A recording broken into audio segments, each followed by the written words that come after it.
Karena mengetahui bahwa mantan suami sirinya tersebut adalah seorang broker ikan, Sinta pun memutuskan untuk menghubungi Fauzan dan memesan ikan kepadanya. Halo Sobat Pena, apa kabar hari ini? Assalamualaikum warahmatullahi wabarakatuh. Hari ini kita akan kembali membahas kejadian-kejadian mengerikan, kisah nyata yang terjadi di muka bumi ini. Kisah kali ini datang dari Muara Baru, Jakarta Utara, terjadi pada tahun 2024. Ketika itu, warga Muara Baru sempat digegerkan dengan penemuan jasad seorang wanita di dalam karung dengan kondisi yang mengerikan, di mana seluruh tubuhnya basah dan tidak memiliki kelapa.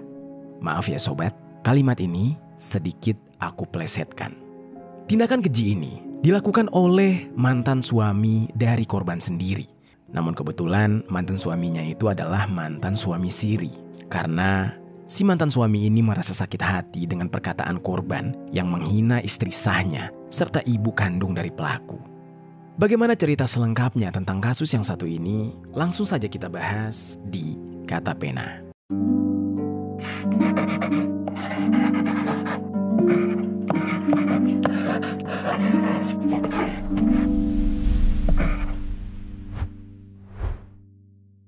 Jasad wanita ditemukan di dalam di dekat dermaga pelabuhan Muara Baru, Penjaringan, Jakarta Utara.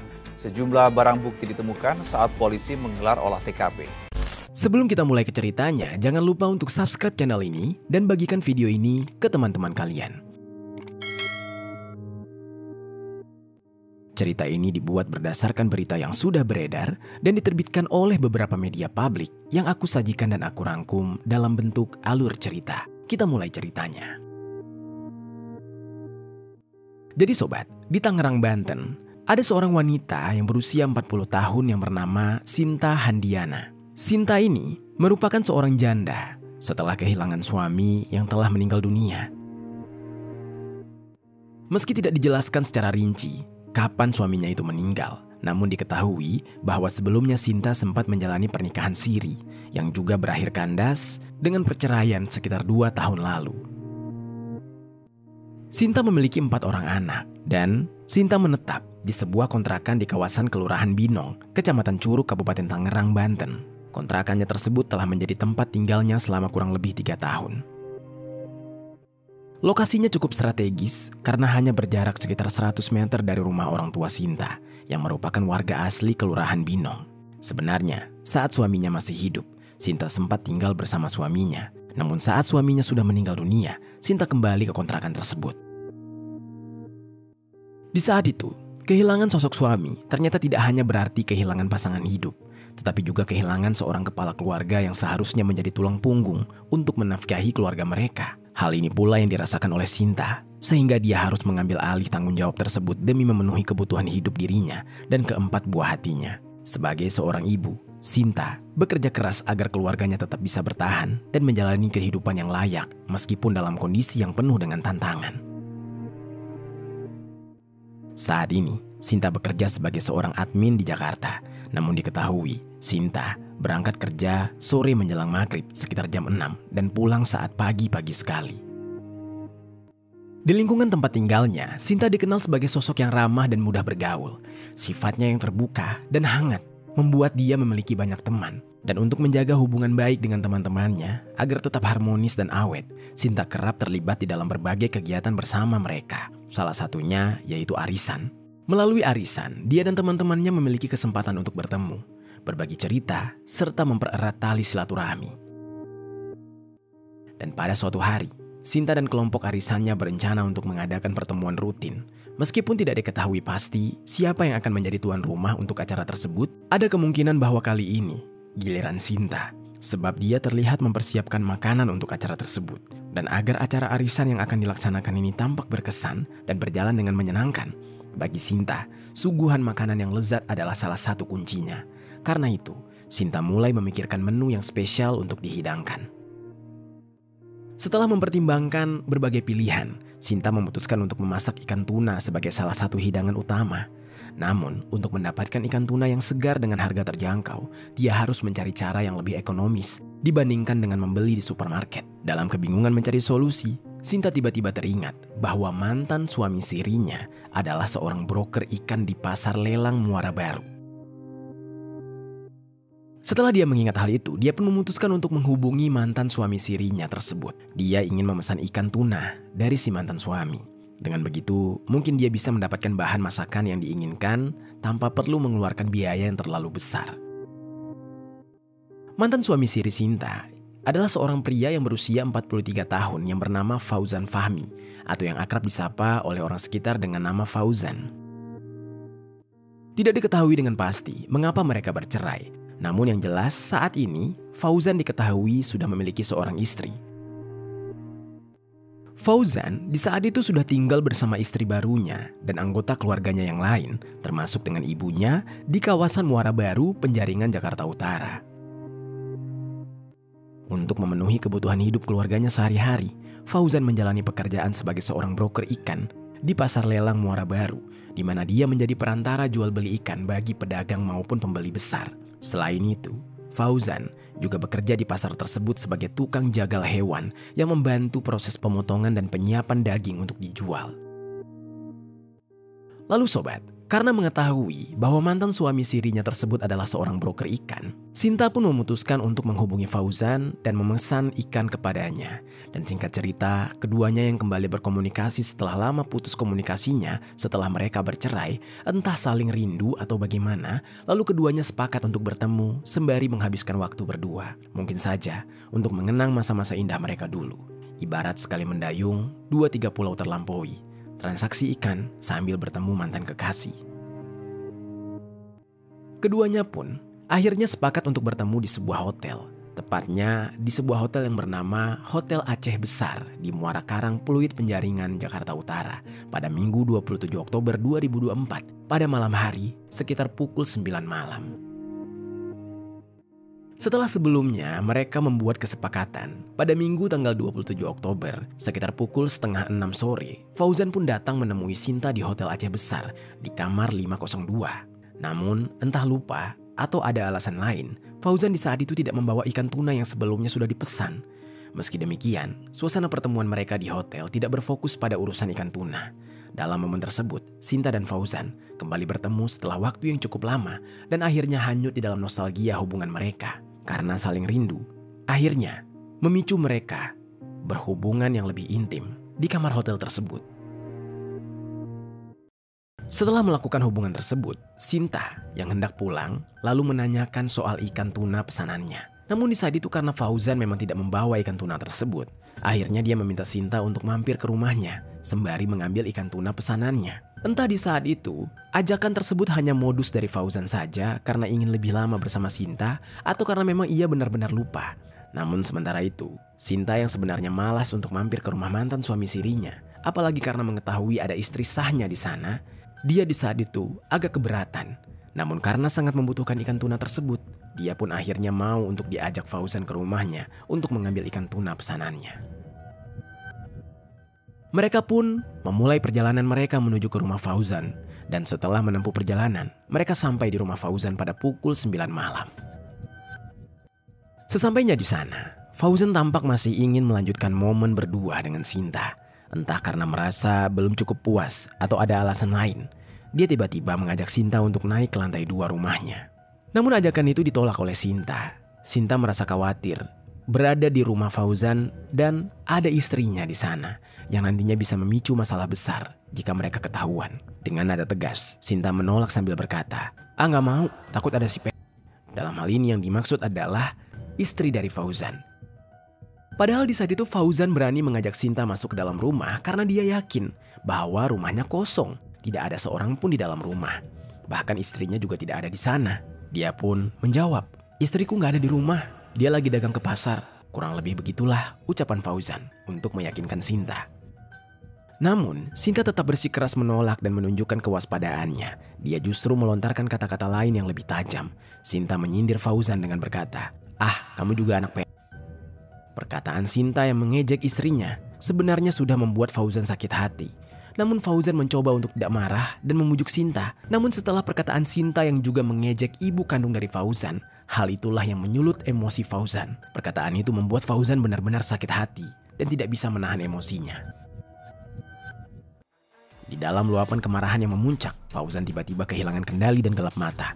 Tanpa berpikir panjang, dia langsung menyerang Sinta dengan brutal. Dari posisi belakang, Fauzan meraih leher Sinta yang saat itu tengah lengah. Dia menyerangnya dengan kekuatan penuh.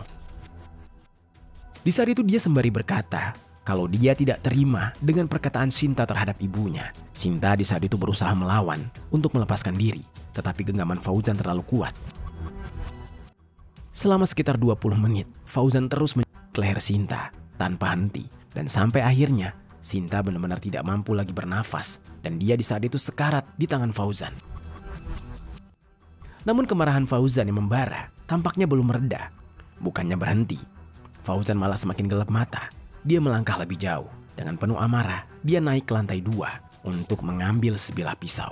Lalu beserta sebuah kantong plastik hitam, karung kecil berwarna putih. Niatnya bukan hanya untuk mengakhiri hidup Sinta, tetapi juga untuk memastikan tidak ada jejak yang dapat menjeratnya di kemudian hari. Lalu, dia kembali ke tempat di mana tubuh Sinta tergeletak. Fauzan melakukan tindakan yang jauh lebih keji. Dengan pisau yang dia bawa, Fauzan mulai menggorok bagian leher Sinta hingga kelapanya terpisah dari tubuh. Fauzan melakukan tindakan itu tanpa ragu, memperlihatkan betapa marahnya dia. Setelah dia melihat tubuh Sinta terbagi menjadi 2. Barulah di saat itu dia tersadar dalam kepanikan. Dia mencari cara agar jejaknya bisa dihilangkan. Lalu, di dalam kepanikan tersebut, dia memutuskan untuk membuang bagian tubuh Sinta dan bagian kelapanya secara terpisah. Dia berpikir bahwa cara ini akan mempersulit siapapun yang mungkin menemukan jasad Sinta. Setelah mempertimbangkan langkah berikutnya, Fauzan memutuskan untuk membuang bagian kelapa Sinta terlebih dahulu. Dengan cepat Fauzan mengambil kantong plastik yang sudah dia siapkan. Kemudian dia masukkan kelapa Sinta ke dalam kantong plastik, lalu mengikatnya dengan kencang. Dia pun melapisinya lagi dengan karung kecil untuk menyamarkan isinya. Sementara itu, tubuh Sinta dia bawa pergi ke lantai 2 rumahnya untuk menutupinya dengan selimut. Dia berusaha menyembunyikan hal itu untuk sementara waktu. Dan untuk menghindari risiko ketahuan, sekitar jam 11 malam, Fauzan pun keluar dari rumahnya dengan membawa kantong plastik berisi kelapa Sinta. Dia menuju ke area pelabuhan Muara Baru yang menurut pengamatannya biasanya sepi pada jam-jam tersebut. Setelah dia tiba di lokasi dan memastikan bahwa situasi sekitar cukup aman dari pandangan orang lain, dia mencari tempat yang dirasa cocok untuk menyembunyikan kelapa Sinta. Ketika dia melihat semak-semak di dalam gorong-gorong di sekitar area pelabuhan, disitulah Fauzan merasa yakin bahwa tempat tersebut cukup terpencil dan tidak akan langsung menarik perhatian. Dengan cepat dan hati-hati, Fauzan membuang karung berisi kelapa Sinta di antara semak-semak gorong-gorong tersebut. Dia memastikan bahwa posisi kelapanya benar-benar tersembunyi sebelum meninggalkan lokasi. Lalu setelah semuanya selesai, Fauzan tidak ingin mengambil resiko berlama-lama. Di sana, dia segera kembali ke rumah. Tibalah keesokan harinya, pada hari Senin tanggal 21 November tahun 2024, sekitar pukul 7.30. Fauzan mulai mempersiapkan langkah selanjutnya untuk menghilangkan jejak perbuatannya. Dia keluar rumah dan membeli beberapa barang yang akan dia gunakan, termasuk karung besar, kardus bekas kulkas, tambang, dan tali rafia. Semua barang ini dia siapkan dengan tujuan untuk membungkus jasad Sinta. Setelah dia kembali ke rumah, Fauzan mulai menggunakan semua barang tersebut. Dia melilitkan tali rafia dan tambang dengan erat, memastikan jasad itu tertutup rapat di dalam kardus dan juga karung. Dalam kebingungannya mencari lokasi yang tepat untuk membuang jasad tersebut, Fauzan yang sudah putus asa hanya memiliki satu tujuan, yaitu memastikan jasad ini segera lenyap tanpa meninggalkan jejak. Setelah berpikir panjang, Fauzan akhirnya memutuskan untuk membuang jasad tersebut di area pelabuhan, tidak jauh dari lokasi di mana dia sebelumnya telah membuang bagian kepala Sinta, tempat yang menurutnya cukup sepi dan jauh dari pantauan orang lain. Fauzan pun mulai menyusun rencana untuk membuang jasad itu ke lokasi tersebut saat mulai gelap, hingga waktu mulai malam. Dengan cepat, Fauzan mulai melancarkan aksinya untuk membuang tubuh Sinta. Karena tubuh Sinta ini berat dan tidak bisa digotong sendirian, termasuk menggunakan sepeda motor, makanya Fauzan memutuskan untuk menggunakan mobil pick-up terbuka untuk membawa tubuh Sinta. Di saat itu, Entah dari mana dia mendapatkan mobil pick-up, tapi yang jelas saat hendak menuju ke mobil pick-up yang berada di depan gang, Fauzan merasa kesulitan karena tubuh Sinta sangatlah berat, sehingga dia memutuskan untuk membawa tubuh Sinta menggunakan troli menuju ke mobil pick-up. Namun rupanya menggotong tubuh Sinta ke troli juga membuat Fauzan kesulitan. Akibat dari kesulitan itu, Fauzan pun meminta bantuan tetangganya yang berinisial J untuk membantu dia mengangkat dan membawa jasad Sinta. Namun di saat itu, orang yang berinisial J ini tidak mengetahui kalau yang dia angkat itu adalah jasad manusia. Dan setelah itu, Fauzan pun membawa jasad Sinta di tengah keramaian warga. Dan saat ditanya, Fauzan berdalih bahwa karung yang dibawanya itu adalah ikan. Warga yang tidak curiga karena memang Fauzan sudah biasa membawa ikan. Hingga setelah melewati ramainya aktivitas warga di dalam gang, Fauzan segera menaikkan jasad tersebut ke atas mobil pick-up sekitar pukul 8 malam. Di saat itu, Fauzan mengaku kepada tetangganya yang berinisial J kalau karung tersebut berisi ikan yang akan dibawa ke bandara. Maka dari itu, J yang percaya membantu Fauzan. Dan tak hanya untuk membantu mengangkat ke mobil pick-up, rupanya J pun di saat itu juga ikut dalam perjalanan Fauzan untuk membuang tubuh Sinta dengan berdalih mengirim bungkusan yang J ketahui adalah ikan ke ekspedisi bandara, yaitu ke Bandara Soekarno-Hatta.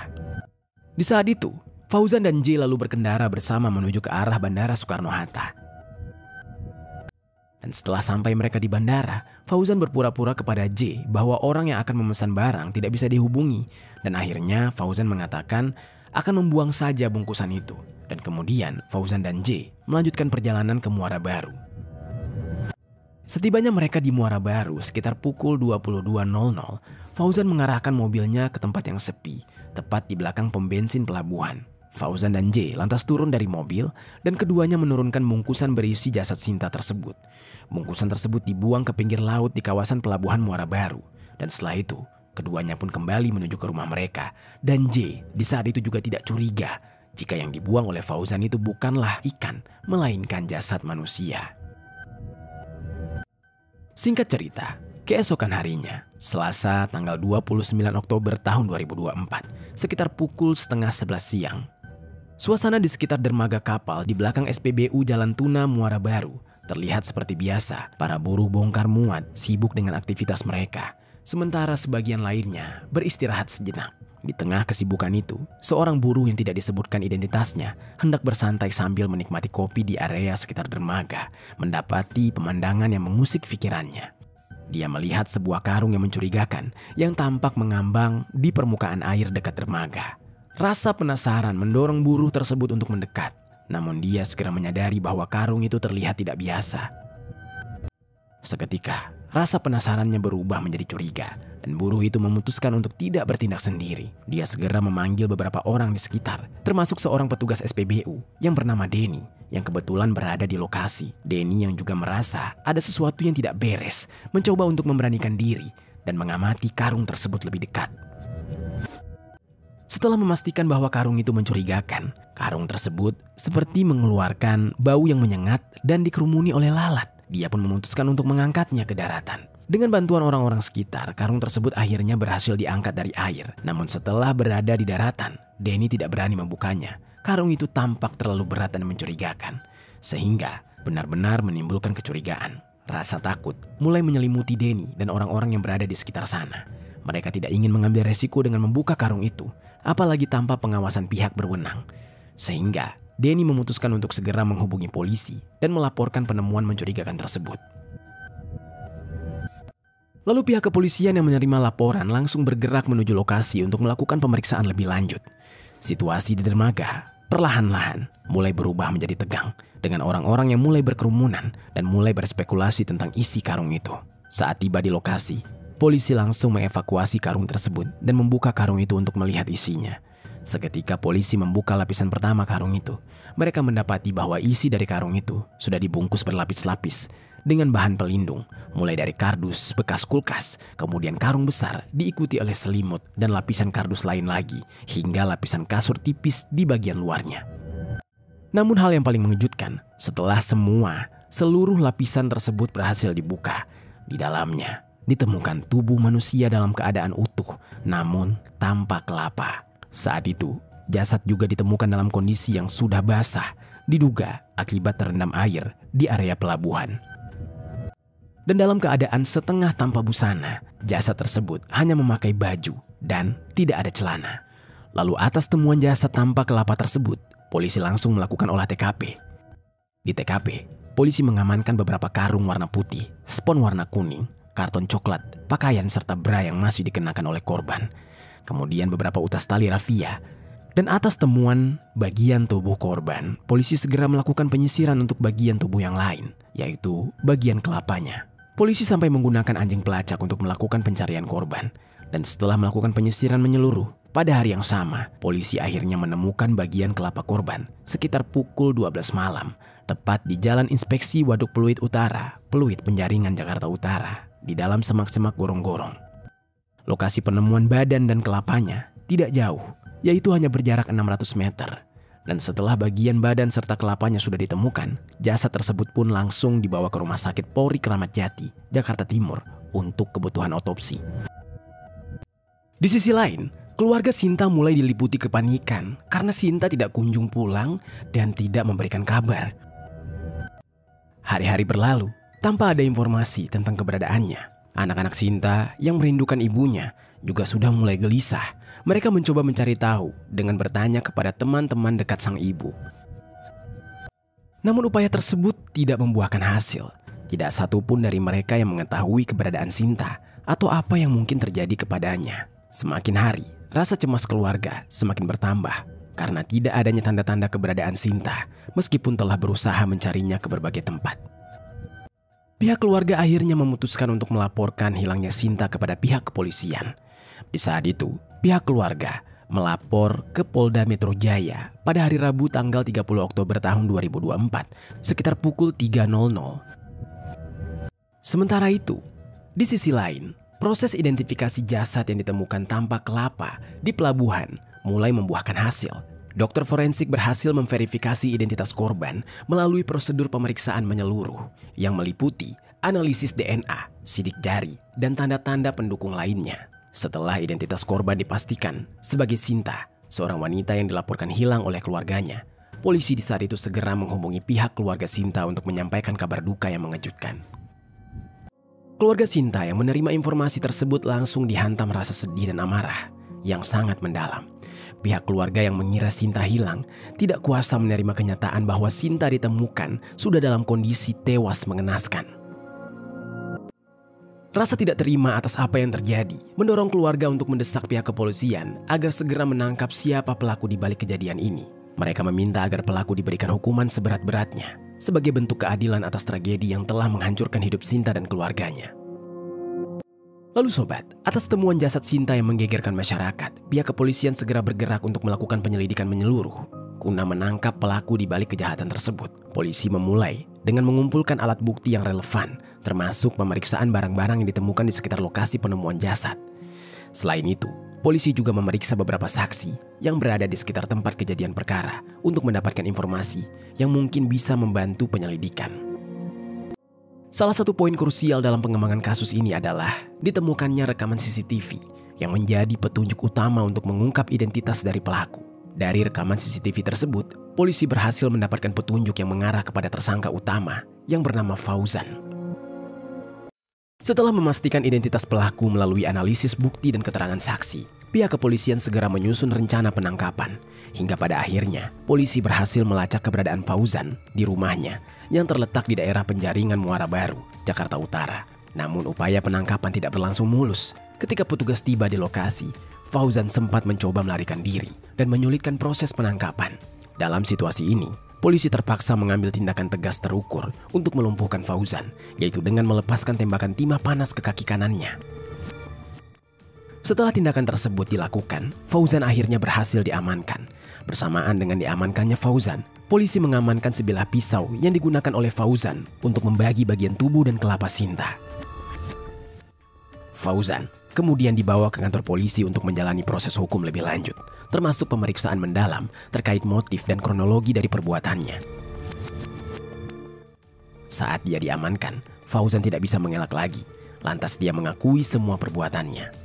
Fauzan di saat itu mengaku sampai tega menghabisi nyawa Sinta, bahkan sampai membagi dua tubuhnya. karena merasa sakit hati akibat ucapan Sinta yang merendahkan istri serta ibu kandungnya. Meskipun begitu, Fauzan sangatlah menyesal atas perbuatannya tersebut. Namun penyesalan, tinggallah penyesalan. Sinta sudah tewas akibat perbuatan kejinya. Dan atas perbuatan keji tersebut, polisi menjerat Fauzan dengan pasal 338 Kitab Undang-Undang Hukum Pidana dengan ancaman hukuman 15 tahun penjara. Namun di sisi lain, pihak keluarga yang mengalami duka mendalam langsung mengantarkan jasad Sinta ke pangkuan Sang Khalik.